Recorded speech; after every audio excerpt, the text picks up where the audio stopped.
anniversary concert ni Geneva Cruz na kansela dahil sa malawakang protesta laban korupsyon. Ipagpapaliban ang 35th anniversary concert ni Geneva Cruz na #GenEvolution, na nakatakda sana sa Music Museum, dahil sa malawakang kilos protesta na naganap nitong Sabado.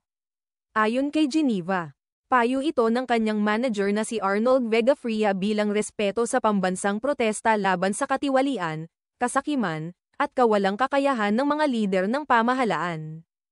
Bilang isang Air Force Reservist, nagpahayag si Geneva ng suporta sa mga mamamayang mapayapang lumalaban para sa pagbabago, at inalay ang kanyang katapatan sa Diyos at bayan. Maaaring i-refund o gamitin muli ang mga nabiling tiket sa oras na matukoy ang bagong petsa ng konsyerto. Maraming netizens ang sumuporta sa kanyang desisyon. Pinapuring inuuna niya ang kapakanan ng bansa kaysa personal na interes. Tiniyak ni Geneva na matutuloy ang concert sa tamang panahon.